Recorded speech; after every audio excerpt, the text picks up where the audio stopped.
Rajkumar fans ಇದ್ರೆ ಪರವಾಗಿಲ್ಲ, number ಹಾಕ್ತೀನಿ.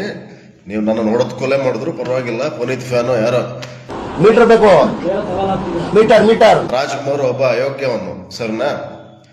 ಅವನು ಈ ಗೀತಾ, ಲೀಲಾವತಿ ಎಲ್ಲರನ್ನು ಮೇಂಟೈನ್ ಮಾಡಿದವನು. ಅದು ಎಲ್ರಿಗೂ ಗೊತ್ತಿರೋದು, ನಾನೇನ್ ಹೇಳದ್ ಬೇಡ. ವಿನೋದ್ ರಾಜ್ಕುಮಾರ್ ಯಾರ ಮಗ? ಲೀಲಾವತಿ ಮಗ. ನ್ಯಾಯ ಸಿಕ್ತಾ? ಏನೂ ಇಲ್ಲ. ಇನ್ಯಾರು? ರಾಘವೇಂದ್ರ ರಾಜ್ಕುಮಾರ್ ಅಪ್ಪನಿಗೆ ಕುಡ್ಕೊಂಬಂದು ಹೊಡೆದು ಕೈ ಕಾಲು ಲ್ಯಾಪ್ಸ್ ಆಯ್ತು. ಶಿವರಾಜ್ಕುಮಾರ್ ನಮ್ಮ ಶಿವಮೊಗ್ಗ ಚಿಕ್ಕಮಂಗ್ಳೂರಿಗೆ ಡಾನ್ ಪಿಕ್ಚರ್ ಶೂಟಿಂಗ್ ಬಂದಾಗ ಅದೇನೋ ಜೇನ್ಗುಡಿಗೆ ಒಂದು ಕಲ್ಲು ಬಿದ್ದು ಅಂದ್ಕೊಳ್ಳೆ ತೆವಡಪ್ಪಯ್ಯ ಅಂತ ಬೈದ ತಮಿಳಲ್ಲಿ. ಸೋಳೆ ಬಪ್ಪಳು ಇವರು ಅಂತೇಳಿ ಕನ್ನಡದವರಿಗೆ. ಮೊನ್ನೆ ಕಮಲಾಸನ್ ವಿಷಯದಲ್ಲಿ ನೋಡಿರ್ಬೋದು. ಪಕ್ಕ ಕೊಂಗವನು, ಲೋಫರ್ ಅವನು. ಅವನ ಬಗ್ಗೆ ನಾನು ತಲೆನೇ ಕಡಿಸ್ಕೊಳ್ಳಲ್ಲ.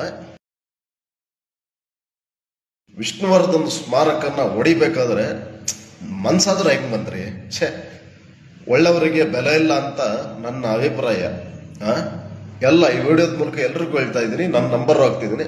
ವಿಷ್ಣುವರ್ಧನ್ ಫಾಲೋವರ್ ಯಾರ್ಯಾರು ಇದೀರಿ ನೀವು ನನಗೆ ಕರೆ ಮಾಡಿ, ಅಥವಾ ನಿಮ್ಮ ಯಾರೋ ತುಕಾಲಿ ನನ್ನ ಮಕ್ಕಳು ರಾಜ್ ಫ್ಯಾಮಿಲಿ ಅವರು ಯಾರು ಇದ್ದಾರೆ ಅವರು ಕಾಲ್ ಮಾಡಿ. ಎಲ್ಲದಕ್ಕೂ ನಾನು ರೆಡಿ ಇದ್ದೀನಿ. ನೀವು ನನ್ನನ್ನು ಕೊಂದರೂ ಪರವಾಗಿಲ್ಲ, ಅಥವಾ ವಿಷ್ಣುವರ್ಧನ್ ಸೇನವ್ರು ನನ್ನ ತಲೆ ಮೇಲೆ ಹಿಡ್ಕೊಂಡ್ರು ಪರವಾಗಿಲ್ಲ. ಎರಡಕ್ಕೂ ನಾನು ಬಗ್ಗಲ್ಲ, ಸಮಾನವಾಗಿರ್ತೇನೆ. ಕುಗ್ಗದು ಇಲ್ಲ, ಇಗ್ಗದು ಇಲ್ಲ.